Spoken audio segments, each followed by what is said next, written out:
This is Good Morning Indiana, working for you. The time right now is 4:27 here on your Wednesday morning. Thanks for starting your day with us on Good Morning Indiana. I'm Lauren Casey. And I'm Meredith Barrick. We want to bring in Alyssa Donovan here right now to take a check at our weather. A quite different scene outdoors this morning compared to yesterday morning when it was dry and really warm out there. Yeah, so we've had a big change overnight. Those temperatures are not starting in the 50s this morning like we did yesterday. We're starting in the 30s, and you'll notice there is some wet spots on the roadways. Could see some freezing on the roadways this morning as well, just as those temperatures are starting to warm up. As we head through the day, we're only climbing into the mid-30s, and by this afternoon, right around 4 p.m., that's when we have a winter weather advisory going into effect. Overnight tonight, we're expecting a wintry mix of ice, snow, sleet, and rain. All of those are a potential today, overnight, and into tomorrow morning. So what this is really going to impact is your evening commute as well as your morning commute tomorrow. So just be aware of that, and you definitely are going to want that warmer jacket because we are no longer in the upper 50s like we were the past couple days. Oh man, we enjoyed it while it lasted in February. All right, Alyssa, well, speaking of what's going on the roads, we can tell you that the city plow crews, they're out there. Indy Snow Force, they came in late last night. Full call out to make sure that the roads are treated, just because we do have those dropping temperatures and the wet roads. Right. I saw a number of these trucks out there pouring salt this morning. They are going to be out throughout the morning and tonight, like Alyssa said, when we are getting that snow rain mix once again. So that is just something to be aware of. They are out there. Just be cautious of them, and hopefully they can protect our roads for us. Yes, we're counting on them to get to work and to school and everything on time the next day or two. Okay, so another story we are following today has to do with the chaos at the caucuses in Iowa. What a mess. Really, they've been still waiting to get those final results. And we were expecting to get those like Tuesday night. So this has been a long delay. So we still do not have everyone's votes in, but right now Pete Buttigieg is taking a slim lead. He is neck and neck with Bernie Sanders, but Buttigieg somewhat declaring victory. So the mayor from South Bend seemingly doing well in Iowa for the caucuses, but that could very well change at any moment. As we just said, many of those votes still coming in. Yes, and we'll learn more a little bit about what happened there with an app that was run by Hillary Clinton's people, just like a whole disaster there. And so we're going to break that down. A lot of people curious as to what's going on there. Another story that we have for you today is in hiring Hoosiers. This is a new one that I got to work on, and it was a whole lot of fun. Down in Bargersville, they have this organization that's working to put Hoosiers to work. It's adults with disabilities, and a lot of times right out of high school, they just don't have anywhere where they can go, where they fit in, where they can use skills. And so they're learning skills at this with this organization at this little shop, and they have a new endeavor that's going to be opening soon. We'll tell you more about that coming up on Good Morning Indiana. This is Good Morning Indiana, working for you. Now at 4:30 on Good Morning Indiana, the Iowa caucuses are long over, but a winner has still not been declared.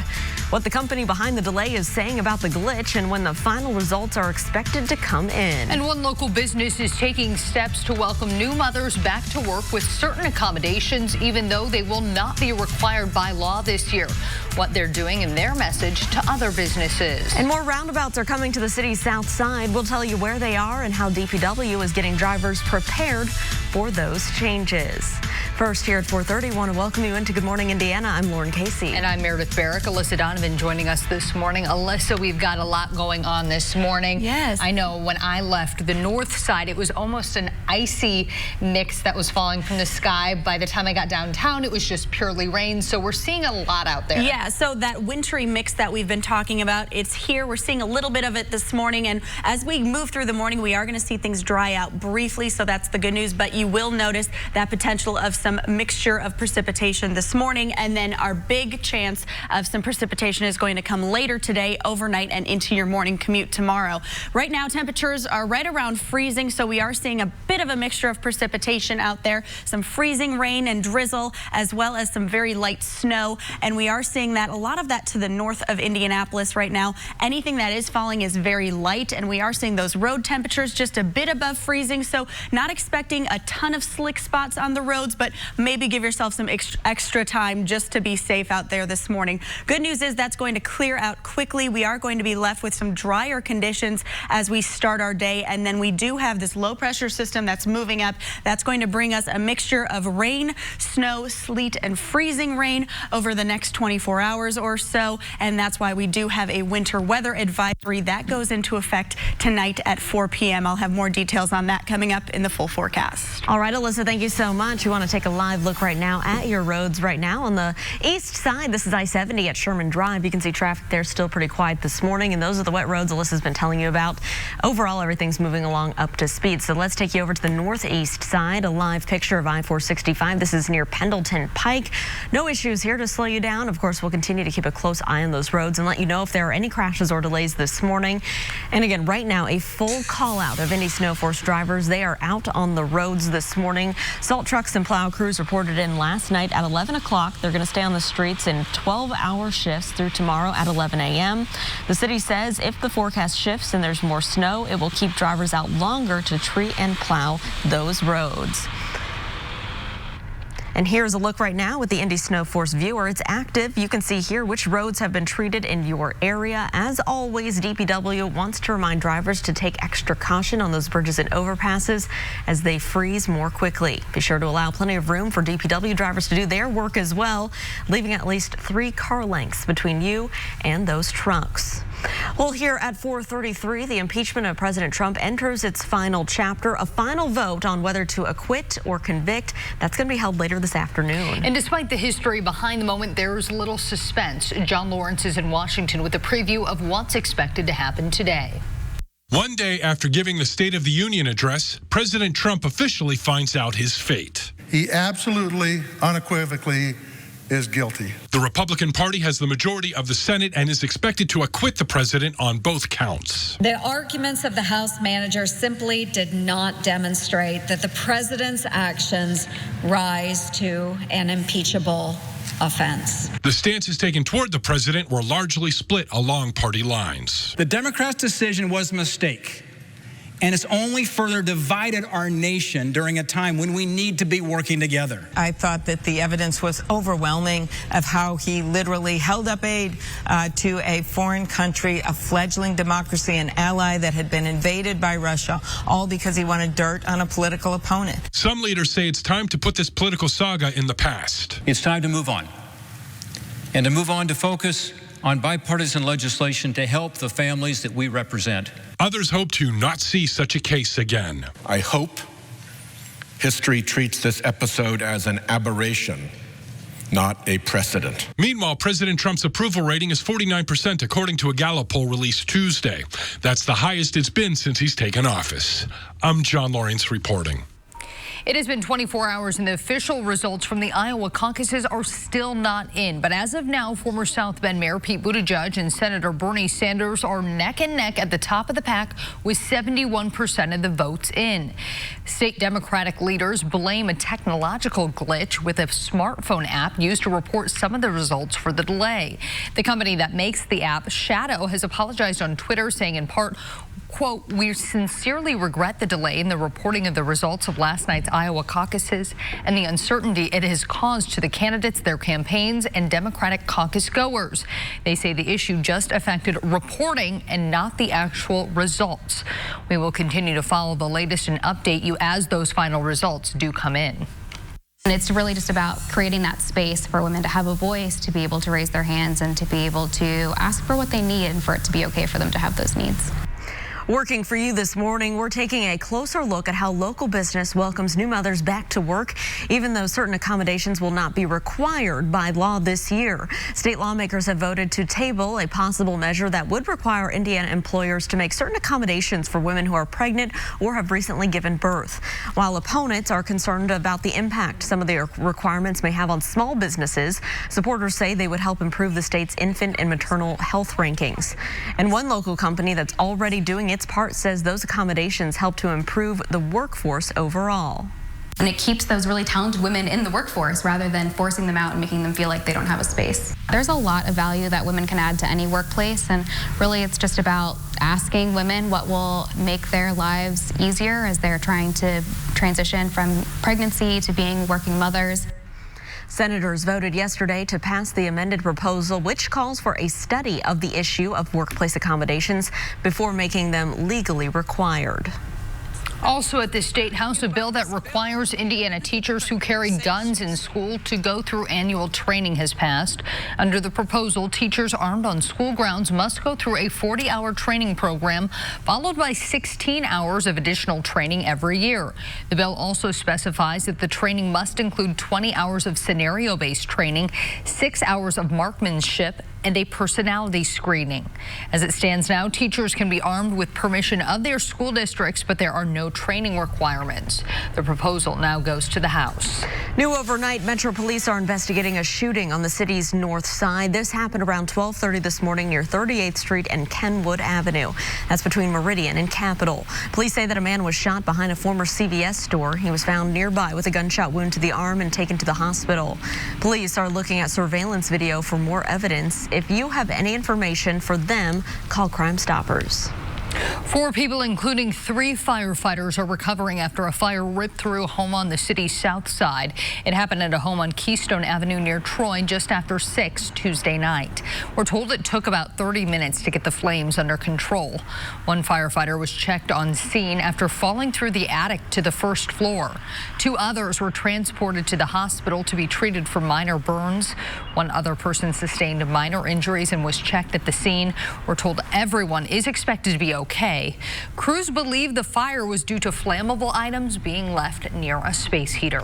And on the northeast side, firefighters say that a bucket of gas and incense started a fire at an auto shop. Crews were called out to the business on Franklin Road and 38th Street just after 3:30 yesterday afternoon. Employees told investigators they emptied a gas tank in a car and put the gas in a bucket. When fumes became too strong, they lit incense to help with the smell. Firefighters say embers from the incense got into the bucket and the gas caught fire. Thankfully, no one was hurt. More roundabouts are coming to the south side of town, and the city wants to make sure you're prepared. Plans are to convert 4 intersections in Franklin and Perry townships into roundabouts. The locations are Stop 11 Road and Combs Road, Stop 11 Road and 5 Points Road, 5 Points Road and Edgewood Avenue, and the final one is Sherman Drive and Thompson Road. These will be similar in design and construction to the 4 roundabouts completed last year in Franklin Township. To make sure you're prepared and know the plans, the Department of Public Works is holding an open house next Monday, February 10th. It will be in the Franklin Central High School cafeteria starting at 5:30. A heads-up call for all drivers. This weekend, a ramp in the North Split will close. NDOT says the ramp from westbound I-70 to southbound I-65 will close at the North Split beginning Friday night at 10 o'clock. It won't reopen until 6 Sunday evening. Crews will be repairing and replacing a barrier wall that was hit last month. Eskenazi Health is hiring Hoosiers. A nursing and imaging recruitment event will be held next Tuesday. It goes from 3 to 6 at the downtown hospital campus. The event is open to all imaging professionals, registered nurses, and RN students who will graduate in May. Eskenazi says it's an opportunity to learn more about working for the health network and the benefits it offers. For information on how to RSVP, head to hiringhoosiers.com and click on the career resources page. It's certainly a sight for sore eyes. The scaffolding now gone and the stairs are open again at the Indiana War Memorial in downtown. Yeah, after roughly 2 years, restoration work is finally complete. The Indiana War Memorial Commission tells us that crews made repairs to the pyramidal roof. That meant replacing and restoring the granite and the limestone, a tricky process, as you can imagine. The entire project cost $2.9 million to complete, and it took a little bit longer than first estimated. Well, the first funerals for the victims of the deadly helicopter crash out in California that killed Kobe Bryant, his daughter, and 7 others are set to begin. All the details on how 3 of those victims are being honored. And one family's battle is gaining some national attention this morning. How father's dance moves have started a viral trend. Alyssa. And we have some light precipitation across the area this morning, just spotty in nature. As we head through the day, our better chance of precipitation comes this afternoon and evening. A winter weather advisory goes into effect as well. I'll have the details coming up. La-Z Boy Furniture Galleries. Live life comfortably.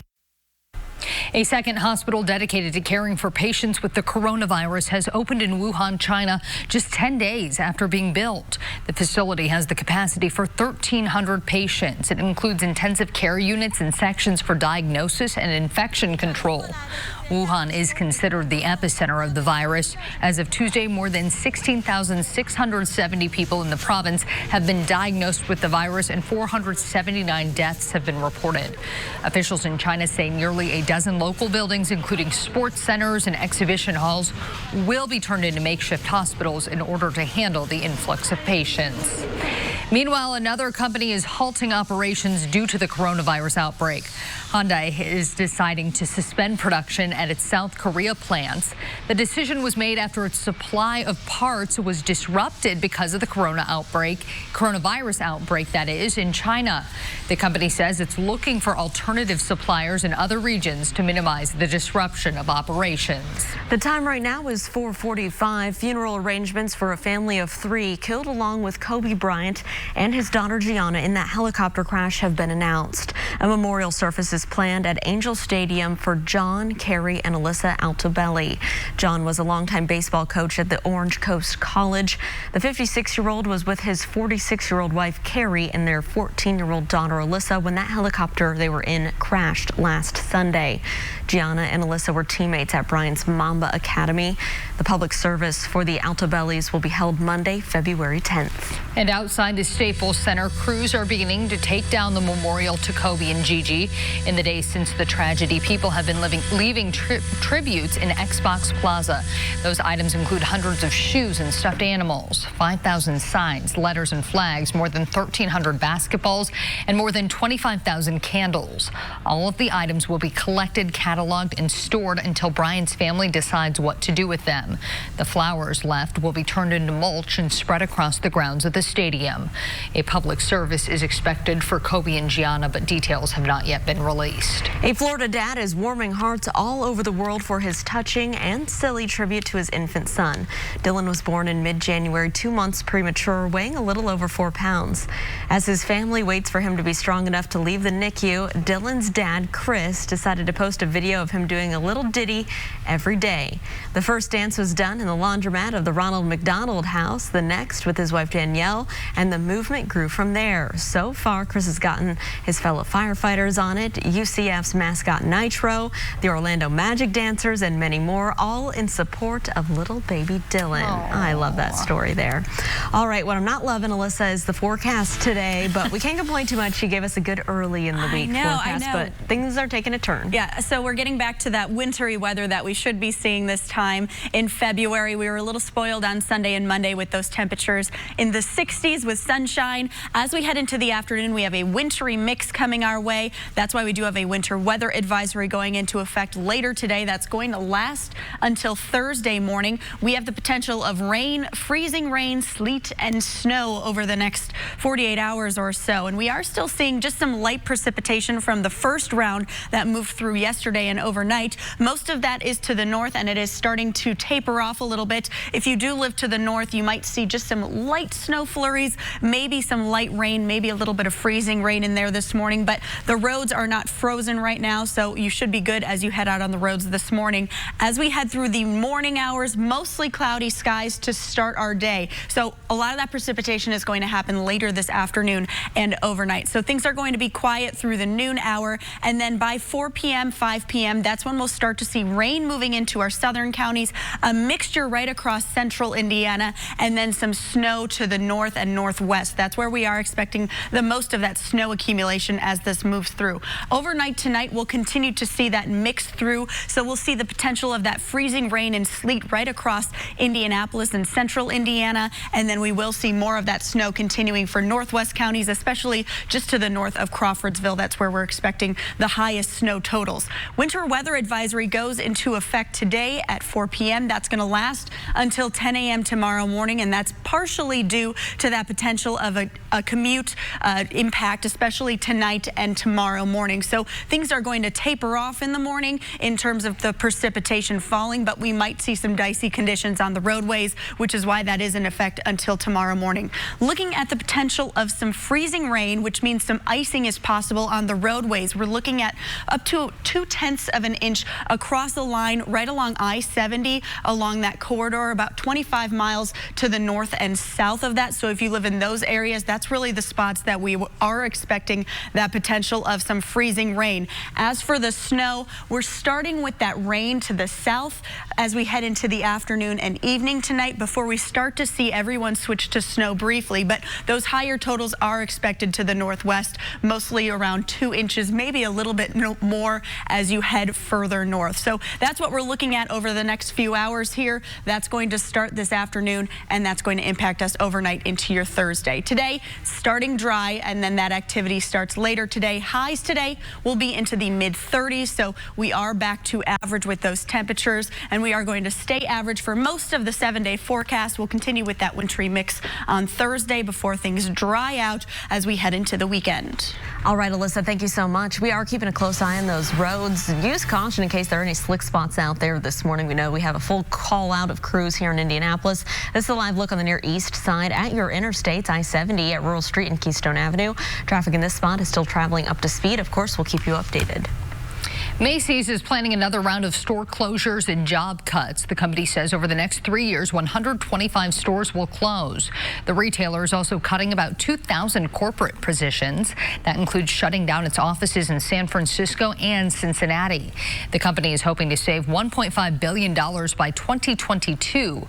More information about the restructuring and closures is expected to be revealed during an investors meeting later today. There are some serious perks to just being nominated for an Oscar. This year's gift bag for nominees is worth $215,000, according to Forbes.